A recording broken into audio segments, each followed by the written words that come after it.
मैं जब भी खेतों में काम करने जाती, वडेरा वहां आ जाता और मुझे बहुत गौर से देखने लगता। मैं उसको बहुत पसंद करती।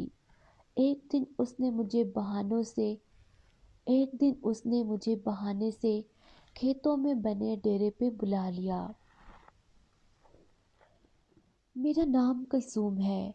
हम 8 बहन भाई हैं। हमारा बाप बहुत बूढ़ा और गरीब है और बचपन से हम सब भाई बहन वडेरों की ज़मीनों में काम करते हैं और उसी से हमारा गुजर बसर होता है। वडेरे लोग बहुत अमीर हैं और उनकी बहुत सारी ज़मीनें हैं। उनकी हवेली जहाँ वो रहते हैं बहुत बड़ी और शानदार है। ये सब मेरा भी ख्वाब था कि मैं भी उनकी ज़िंदगी से बहुत मुतासिर थी और सोचती थी काश मैं भी उनके जैसी ज़िंदगी गुजार सकूं। मैं जानती थी ये बस ख्वाब है और ऐसा मुमकिन नहीं, लेकिन ख्वाबों को कौन रोक सकता है। अब मेरी उम्र 16 साल हो गई थी और हर लड़की की तरह इस उम्र में मैं भी खूबसूरत हो गई थी। मेरी जवानी हसीन हो रही थी। मैं रोज़ाना सुबह खेतों में काम करने जाती और शाम को घर लौट के आती। वटेरे के लड़के अक्सर हमारे काम की निगरानी करने आ जाते और अपनी लंबी कार पे खेतों का चक्कर लगाते। मैंने कुछ दिन से महसूस किया वडेरों का एक लड़का अपनी काम मैंने अक्सर महसूस किया वडेरों का एक लड़का अक्सर अपनी कार को रोक के काम के बहाने मुझे देखता रहता।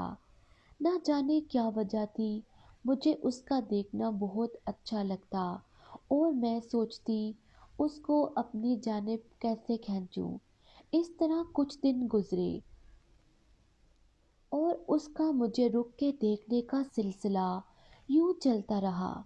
एक दिन मैं रोजाना की तरह खेतों में काम कर रही थी कि वडेरों का एक मुलाजिम मेरे पास आया और कहने लगा, साइनी आराम करना है, आके डेरे की सफाई कर दो। खेतों के बीच में आराम करने के लिए उन्होंने एक छोटा सा डेरा बनाया हुआ था। मैंने जल्दी से अपना हुलिया ठीक किया और सफाई करने डेरे में पहुंच गई। वो मुलाजिम कहने लगा, सामने वाला कमरा साफ कर दो। मैं उस कमरे में गई। सामने वडेरों का लड़का बिस्तर पे लेटा हुआ था और मुलाजिम ने बाहर से दरवाजे को बंद कर दिया। शायद वडेरा ये समझा मैं कि उसने मुझे धोखे से यहाँ बुला लिया है और मैं भागने की कोशिश करूँगी, लेकिन वो नहीं जानता था मैं खुद भी तो यही चाहती थी। उस दिन वडेरे ने मेरे साथ वो काम किया और बहुत देर तक मुझे उस कमरे में बंद रखा।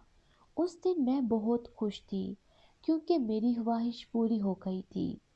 अब मैं रोज़ घर से निकलते हुए यही दुआ करती, आज भी वो मुलाजम मुझे डेरे की सफाई के लिए बुला ले।